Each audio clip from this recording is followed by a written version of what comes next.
ഇന്ന് ഞങ്ങൾ നിങ്ങൾക്കായി ഉണ്ടാക്കാൻ പോകുന്നത് ചെറുവയറ്റിൻ പരിപ്പിൻ്റെ പായസമാണ്. നമ്മൾ അതിനായിട്ട് ഉപയോഗിക്കുന്നത് ചെറുവയറ്റിൻ പരിപ്പ് 1 കിലോ, 2 കിലോ ശർക്കര, തേങ്ങ ഒരു 5 എണ്ണം, നെയ്യ്, അതുപോലെ അണ്ടിപ്പരിപ്പ്, അല്പം ചുക്ക്, ഇവയൊക്കെയാണ് നമ്മൾ ഇതിനായിട്ട് ഉപയോഗിക്കുന്നത്. ഇനി നമുക്ക് ഇത് ഉണ്ടാക്കുന്ന വിധം എങ്ങനെയാണെന്ന് നമുക്ക് നോക്കാം.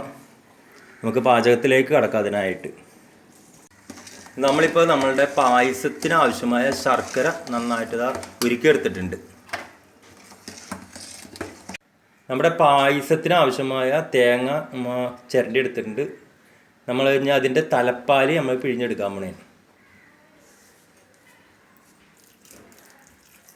നമ്മൾ അതിനായിട്ട് ഒരു അല്പം മാത്രമേ വെള്ളം ഒഴിച്ചിട്ടുള്ളൂ.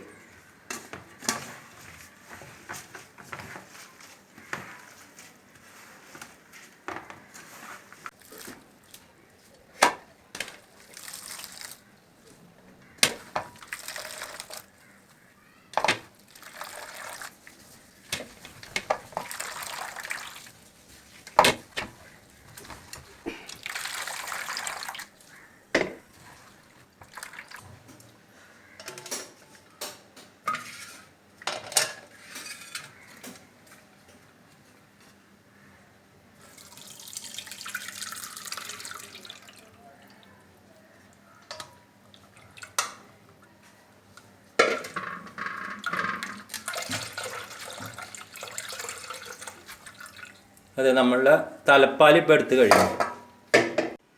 നമ്മളിനി രണ്ടാം പാല് പിഴിയാൻ പോണേണ്. അതിനായിട്ട് നമ്മൾ ആദ്യം ഒരു തലപ്പാൽ പിഴിഞ്ഞെടുത്തു. ആ പീര തന്നെയാണ് നമ്മളിനി മിക്സിയിലിട്ടൊന്ന് അടിക്കാൻ പോണത്. അടിച്ചതിന് ശേഷമാണ് നമ്മൾ രണ്ടാം പാല് പിഴിഞ്ഞെടുക്കുന്നത്.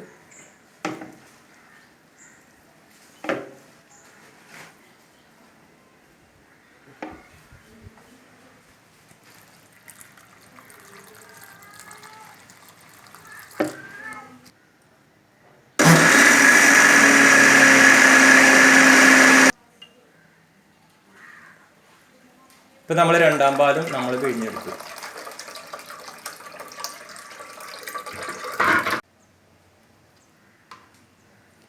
ഇതിപ്പോൾ നമ്മൾ മൂന്നാം പാലാണ് എടുക്കുന്നത്. അങ്ങനെ ഒന്നാം പാല്, രണ്ടാം പാല്, മൂന്നാം പാൽ, 3 പ്രാവശ്യം നമ്മൾ തേങ്ങ പിഴിഞ്ഞെടുക്കുന്നുണ്ട്. ഇനി ആദ്യമേ തന്നെ പായസത്തിൻ്റെ പണി തുടങ്ങിയാണ്. അതിനായി നമ്മൾ ചട്ടി വെച്ചിട്ടുണ്ട്. ആ ചട്ടിയിലേക്ക് നമ്മളിപ്പോൾ ചെറുവറ്റും പരിപ്പാണ് നമ്മൾ അതിലിടുന്നത്. ചെറുവറ്റും പരിപ്പ് ഇട്ട് കഴിഞ്ഞു.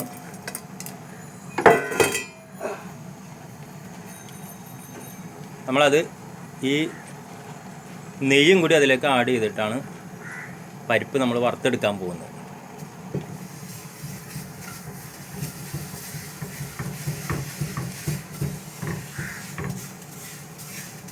നിങ്ങളീ കാണുന്നത് പോലെ ചട്ടിയിൽ പരിപ്പിട്ടതിന് ശേഷം നെയ്യും കൂടി ഒഴിച്ചിട്ട്, ഇപ്പോൾ ചട്ടി ചൂടായി വരണേ ഉള്ളൂ. നമ്മുടെ ഭണ്ഡാരി അത് നന്നായിട്ട് നെയ്യായിട്ട് അത് മിക്സ് ചെയ്യണേണ്.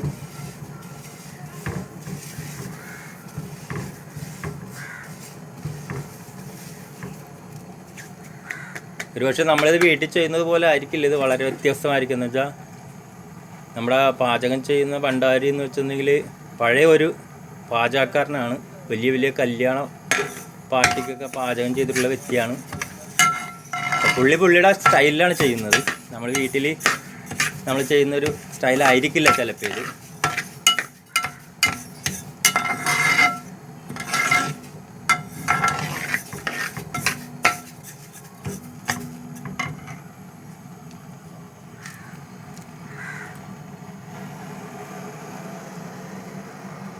നമ്മുടെ ചെറുവറ്റും പരിപ്പ് ഇപ്പോൾ ഉരുളിയിൽ കിടന്ന് നന്നായിട്ട് നമ്മൾ ഉദ്ദേശിച്ചതുപോലെ അത് വറുത്ത് വന്നിട്ടുണ്ട്.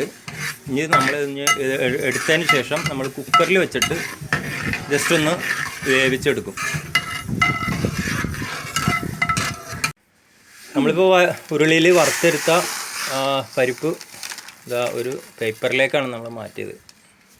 ഒന്ന് ചൂടാറണം അത്. അതിന് വേണ്ടിയിട്ടാണ് നമ്മളെ പേപ്പറിലേക്ക് ഇപ്പോൾ മാറ്റിയത്. അതിനായിട്ട് നമ്മൾ ആ പേപ്പറിൽ അതൊന്നിങ്ങനെ പരത്തി വെക്കുക. പിന്നെ ഇതിന് ശേഷമാണ് നമ്മളിത് കുക്കറിൽ ഒന്ന് വേവിച്ചെടുക്കുന്നത്. നമുക്ക് കുക്കറിൽ വേവിക്കുന്ന എന്തിനാണെന്ന് വെച്ചാൽ പെട്ടെന്ന് നമ്മുടെ പരിപ്പ് വെന്ത് കിട്ടാൻ വേണ്ടിയിട്ടാണ്. അല്ലെങ്കിൽ നമുക്ക് ഉരുളിയിൽ തന്നെ വേവിച്ചെടുക്കാം. പക്ഷെ അപ്പോൾ ഒരു മണിക്കൂറിന് മേലെ ആകും അത് വെന്ത് വരുമ്പോൾ. കുക്കറിലാകുമ്പോൾ അത് പെട്ടെന്ന് വെന്ത് വരും. അതിന് വേണ്ടിയാണ് നമ്മൾ കുക്കറിൽ വേവിക്കുന്നത്. നമ്മളിപ്പോൾ ഈ ചെറുവയറ്റും പരിപ്പ് അതിൻ്റെ ചൂടൊന്നും കൂടി പെട്ടെന്ന് മാറാൻ വേണ്ടിയിട്ടാണ് നമ്മൾ പേപ്പറിൽ തന്നെ ഇങ്ങനെ ഒന്ന് അനക്കി വീണ്ടും പരത്തി വെക്കുക.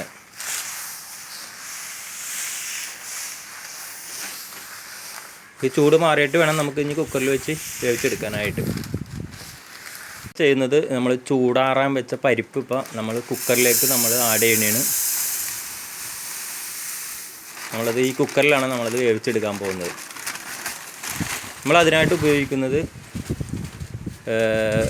തേങ്ങാപ്പാലിൻ്റെ 3 പാലാണ് നമ്മളതിനായിട്ട് ഉപയോഗിക്കുന്നത്. അതിൽ ഒരു 3 ലിറ്റർ പാലാണ് അത് നമ്മൾ അതിലേക്ക് ഒഴിക്കുന്നത്. അതിൽ പാല് അത് നമുക്ക് നീളം കൂടുതൽ കിട്ടാൻ വേണ്ടിയിട്ട് നമ്മളതിലേക്ക് കുറച്ചൊരു വെള്ളവും കൂടി നമ്മൾ ഒഴിച്ചിട്ടാണ് നമ്മൾ എടുക്കുന്നത്. ഞങ്ങളീ കാണും പോലെ 3 ലിറ്റർ തലപ്പാൽ.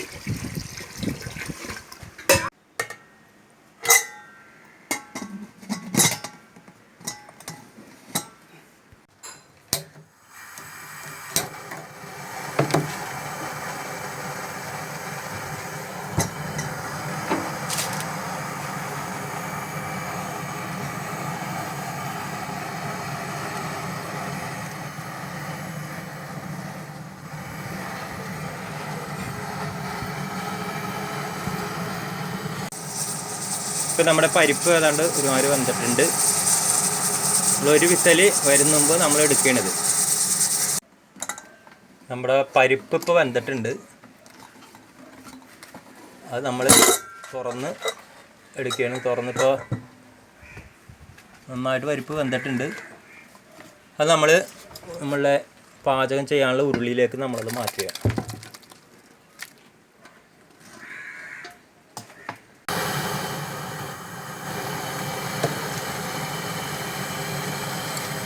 നമ്മുടെ ഉരുളി നമ്മൾ പരിപ്പോട് കൂടി നമ്മൾ അടപ്പിലേക്ക് വെച്ചിരിക്കുകയാണ്.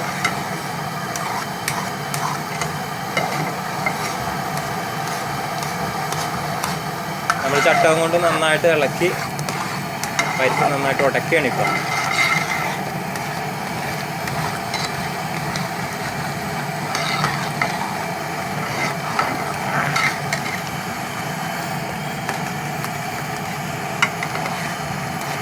അല്പം തീ കുറക്കാം.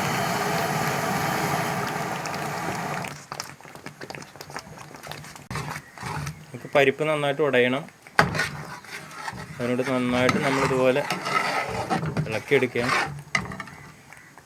നമ്മളിതിപ്പോൾ ഈ കുക്കറിൽ വേവിച്ചത് കൊണ്ടിട്ടാണ് നമുക്ക് പരിപ്പ് ഇത്രയും വേഗം വെന്ത് കിട്ടിയത്. അല്ലെങ്കിൽ നമ്മളൊരു 6 ലിറ്റർ വെള്ളമെങ്കിലും വെച്ച് അത് ഉരുളിയിലിട്ട് ഇതുപോലെ ഇളക്കി വേവിച്ചെടുക്കണം.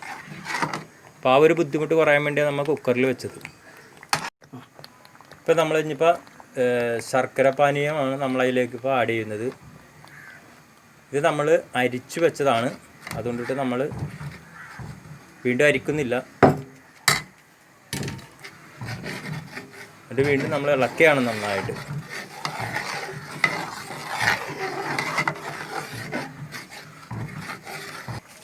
ഇനിയിപ്പോൾ നമ്മൾ ബാക്കിയുള്ള ശർക്കര പാനീയം കൂടി നമ്മൾ അതിലേക്ക് അരിച്ചൊഴിക്കുകയാണ്.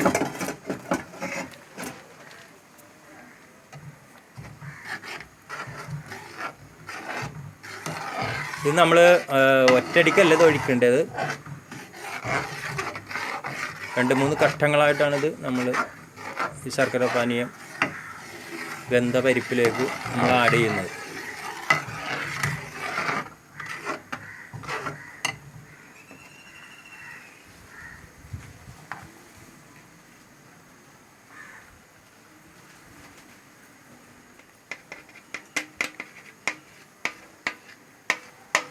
വേണ്ട നമ്മൾ 2 കിലോ ശർക്കരയുടെ പാനീയം നമ്മളിപ്പോൾ ഇതിലേക്ക് ആഡ് ചെയ്ത് കഴിഞ്ഞിട്ടുണ്ട്.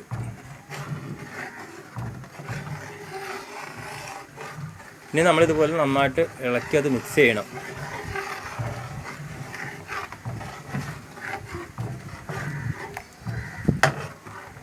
നമുക്കറിയാം പായസത്തിൻ്റെ മിക്സിംഗ് ആണ് ഏറ്റവും വലുത്. പായസത്തിൻ്റെ ഏറ്റവും പ്രധാനപ്പെട്ട ഒരു ഘട്ടത്തിലാണ് ഇപ്പോൾ നമ്മൾ നിൽക്കുന്നത്. പ്രധാനപ്പെട്ട ഘട്ടം എന്ന് പറഞ്ഞിട്ടുണ്ടെങ്കിൽ ഇത് നന്നായിട്ടിത് ഉരുളിയിൽ ഇതുപോലെ ചെറു തീയിലിട്ട്, തീ അധികം പാടില്ല, തീ കുറച്ച് ഇതുപോലെ നമ്മൾ ഇളക്കിയിട്ട് വറ്റിച്ചെടുക്കണം. ഇളക്കി വറ്റിച്ചെടുക്കുന്നതിലാണ് ഏറ്റവും പ്രാധാന്യം. അപ്പം നമ്മളതാണിപ്പോൾ ചെയ്തുകൊണ്ടിരിക്കുന്നത്. ഇതൊരു അരമണിക്കൂറോളം ഇതുപോലെ ഇളക്കി എടുക്കണം, എന്നാലേ അത് ശരിക്കും പറ്റുള്ളൂ. ഇപ്പോൾ നമ്മളൊരു 20 മിനിറ്റ് ആയിട്ടുണ്ട്. ഇപ്പോൾ നമ്മളിത് ഇളക്കാൻ തുടങ്ങിയിട്ട് ഇപ്പോൾ ഒരുമാതിരി ടൈറ്റ് ആയിട്ടുണ്ട്. നമ്മളിത് മുഴുവൻ സമയം ഇത് ഇളക്കി കൊടുക്കേണ്ടതിൻ്റെ ആവശ്യം എന്താ വെച്ചിട്ടുണ്ടെങ്കിൽ അല്ലെങ്കിൽ ഇത് അടിക്ക് പിടിക്കും. അതുകൊണ്ടിട്ടാണ് നമ്മളിത് ഇളക്കേണ്ടി വരുന്നത്. ഇത് ഇളക്കി കൊടുത്ത് തന്നെ നമ്മളിത് വെള്ളം വറ്റിച്ചെടുക്കണം. ഇപ്പോൾ വേണ്ട ഒരു 20 മിനിറ്റായി. ഇനിയും നമുക്കൊരു 10 മിനിറ്റ് വരെ കൂടി നമുക്ക് ഇനി ഇളക്കേണ്ടത് ആവശ്യമാണ്.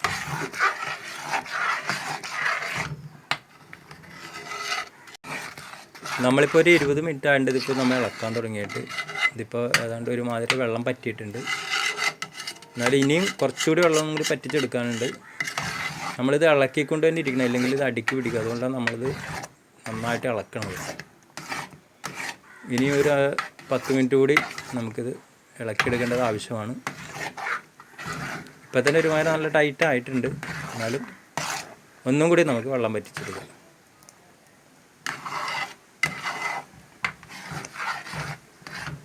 ഇപ്പം നമ്മുടെ പായസം ഏതാണ്ട് നമ്മൾ ഇളക്കി അലുവ പാകത്തിലായിട്ടുണ്ട്. ഇപ്പം നമ്മളിതിലേക്ക് ഇനിയിപ്പോൾ 2ാം പാല് നമ്മളിപ്പോൾ ആഡ് ചെയ്യുകയാണ്. ഈ 2ാം പാല് നമ്മളിതിലേക്ക് ഒഴിച്ചതിന് ശേഷം നമ്മളിനി നന്നായിട്ട് ഒന്നും കൂടി നമ്മൾ വേവിക്കും. ഇപ്പം നമ്മൾ 2ാം പാൽ ഒഴിച്ചതിന് ശേഷം നന്നായിട്ട് വീണ്ടും ഇളക്കി കൂട്ടുകയാണ്.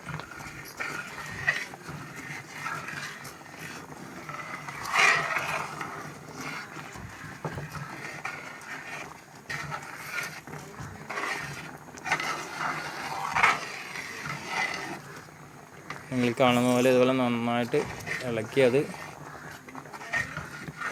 മിക്സ് ചെയ്യണത്.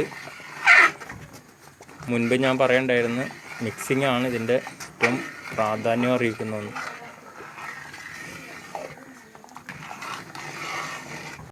ഒരല്പം കട്ടി കൂടി പോയിട്ടുണ്ട്. അതുകൊണ്ട് നമ്മൾ അല്പം തേങ്ങാപ്പാൽ കൂടി അതിലേക്ക് വീണ്ടും ആഡ് ചെയ്യുന്നതാണ്. അതോടൊപ്പം തന്നെ നമ്മൾ എടുത്തു വെച്ച ചുക്കും ഏലക്കയും കൂടി പൊടിച്ച ആ പൊടിയും കൂടി നമ്മൾ അതിലേക്ക് ഇടുന്നുണ്ട്.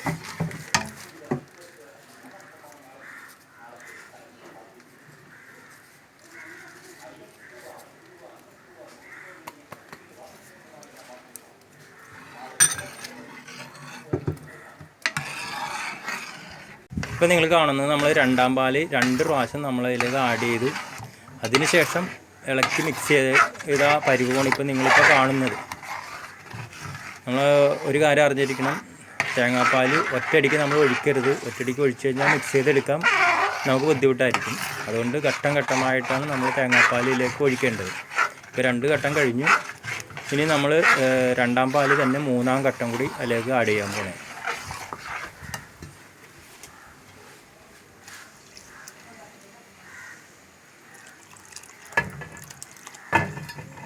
ഇപ്പോൾ നമ്മൾ 2ാം പാല് പൂർണ്ണമായിട്ടും നമ്മളിപ്പോൾ ഇതിലേക്ക് ആഡ് ചെയ്ത് കഴിഞ്ഞു. ഇതും നമ്മൾ നന്നായിട്ട് മിക്സ് ചെയ്യണം. ഇളക്കി നന്നായിട്ട് മിക്സ് ചെയ്യണം. മിക്സിങ്ങിലാണ് നമ്മുടെ പായസത്തിൻ്റെ പ്രാധാന്യം ഇരിക്കുന്നത്. മിക്സിങ്ങിലാണ്. മിക്സിങ് കറക്റ്റ് ആയില്ലെങ്കിൽ പായസം അതിൻ്റേതായ രുചിയോടെ നമുക്ക് കിട്ടില്ല. അതുകൊണ്ടാണ് എപ്പോഴും നമ്മൾ അറിയണമല്ലോ, നമുക്ക് അറിയാവുന്നതാണ്. നമുക്ക് പായസം ഉണ്ടാക്കുക എന്ന് പറഞ്ഞാൽ ഇത്തിരി റിസ്ക്കായ ഒരു പണി തന്നെയാണ്. ക്ഷമയും വേണം ഇതിന്. ഞാൻ നേരത്തെ പറഞ്ഞ പോലെ നമ്മളുടെ കുക്ക് നല്ല ക്ഷമയുള്ള വ്യക്തിയാണ്. അതുപോലെ പഴയ ഒരു ഭണ്ഡാരിയാണെന്ന് ഞാൻ നേരത്തെ പറയുണ്ടായിരുന്നു.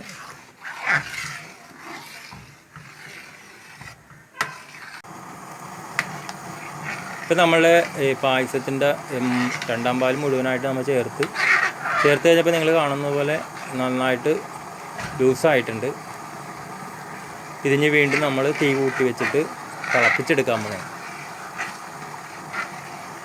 അതിനായിട്ട് ഇതുപോലെ ഇളക്കി തന്നെ നമ്മൾ അത് തിളപ്പിക്കണം, അല്ലെങ്കിൽ അടിക്ക് പിടിക്കുക. അതുകൊണ്ടിട്ടാണ് ഇളക്കണമെന്ന് പറഞ്ഞത്. നമ്മളെപ്പോഴും അറിഞ്ഞിരിക്കേണ്ടത് പായസത്തിന് ഏറ്റവും പ്രാധാന്യം എന്ന് വെച്ചിട്ടുണ്ടെങ്കിൽ അതിൽ തേങ്ങാപ്പാൽ ചേർക്കുന്നതും അതിൻ്റെ പോലെ തന്നെ ഒരു പ്രാധാന്യമാണ് ഇളക്കുക എന്നുള്ളത്. മിക്സിംഗ് ആണ് അതിൻ്റെ പ്രാധാന്യം. അതുകൊണ്ടിട്ട് നമ്മളിപ്പോൾ 3 ഘട്ടങ്ങളിലായിട്ടാണ് രണ്ടാം പാൽ ചേർത്തത്. നമ്മൾ ഒരിക്കലും തേങ്ങാപ്പാൽ ഒരുമിച്ച് ചേർക്കരുത്, അത് ഘട്ടം ഘട്ടമായിട്ട് തന്നെ നമ്മൾ ചേർക്കണം. ഒരുമിച്ച് ചേർത്ത് കഴിഞ്ഞാൽ അത് മിക്സ് ആവില്ല. അപ്പോൾ കുറേശ്ശെ ചേർത്ത് അത് ഇളക്കി നന്നായിട്ട് മിക്സ് ചെയ്തെടുക്കണം. നമ്മളിപ്പോൾ ഇത് 3 ഘട്ടങ്ങളിലായിട്ടാണ് നമ്മളിപ്പോൾ ഇതിലേക്ക് രണ്ടാം പാൽ ആഡ് ചെയ്തത്. മണിക്കൂറുകളെടുത്ത് ചെയ്യുന്ന ഒരു പാചകമാണ് പായസം. മറ്റുള്ള പല കുക്കിങ്ങും പോലെ പെട്ടെന്ന് നമുക്ക് ചെയ്തെടുക്കാവുന്ന ഒന്നല്ല. നമ്മുടെ പായസത്തിൻ്റെ അവസാന ഘട്ടത്തിലേക്ക് നമ്മൾ വന്നേക്കാണ്. നമ്മൾ രണ്ടാം പാൽ ഒഴിച്ച് അതിനുശേഷം തീ കൂട്ടി വെച്ച് നന്നായിട്ട് പായസം തിളച്ച് വന്നിട്ടുണ്ട്. നമ്മളിപ്പോൾ അതിലേക്ക് നമ്മളുടെ തലപ്പാൽ ഒഴിച്ച് നമ്മൾ എടുക്കുകയാണ്. ഇപ്പം നമ്മളിതിലേക്ക് ഇപ്പോൾ ഒഴിക്കുന്നത് തലപ്പാലാണ്. ഇതോടുകൂടി നമ്മുടെ പായസത്തിൻ്റെ പണി പൂർത്തീകരിച്ചിരിക്കുകയാണ്. നമ്മളുടെ പരിപ്പ് പായസം ഇതാ ഇപ്പോൾ റെഡിയായി കഴിഞ്ഞു.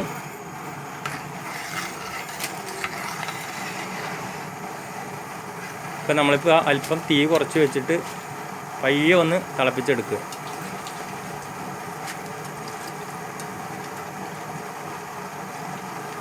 പായസങ്ങളിൽ വെച്ച് ഒന്നാമനാണ് ചെറുവയറ്റിൻ പരിപ്പിൻ്റെ പായസം. അങ്ങനെ നമ്മുടെ പരിപ്പ് പായസം ഇതാ റെഡിയായി കഴിഞ്ഞിരിക്കുകയാണ്. നമ്മൾ ചെയ്യുന്നത് നമ്മുടെ പായസത്തിലേക്ക് ആവശ്യമായ അണ്ടിപ്പരിപ്പ് വറുത്തെടുക്കാൻ പോണേണ്. അത് നെയ്യിലാണ് നമ്മളത് വറുക്കുന്നത്.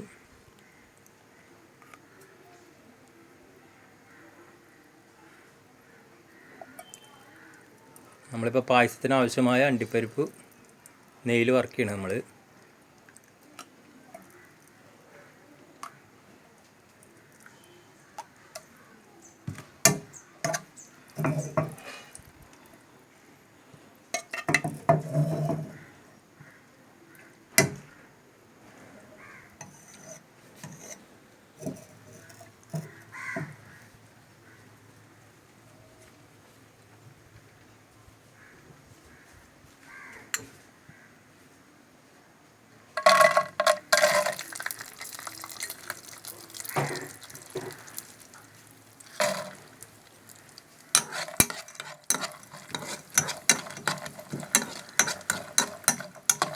ഇപ്പോൾ നമ്മൾ ചെയ്യുന്നത് നമ്മുടെ പായസത്തിന് ആവശ്യമായ അണ്ടിപ്പരിപ്പ് നെയ്യിൽ വറുത്തെടുക്കുകയാണ്.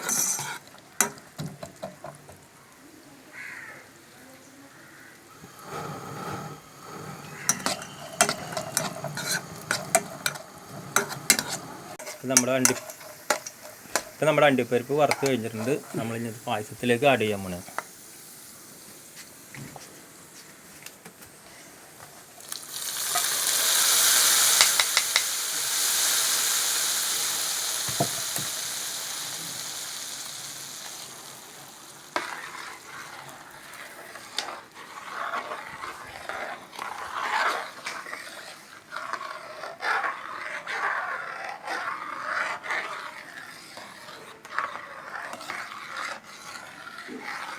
നമ്മുടെ പായസം ഇതാ റെഡി ആയിട്ടുണ്ട്. നമുക്ക് ഇനി ഇതൊന്ന് ടേസ്റ്റ് ചെയ്ത് നോക്കണ്ടേ. അതിനായിട്ട് നമുക്ക് ഒരാൾക്കൊന്ന് ടേസ്റ്റ് ചെയ്യാൻ കൊടുക്കാം.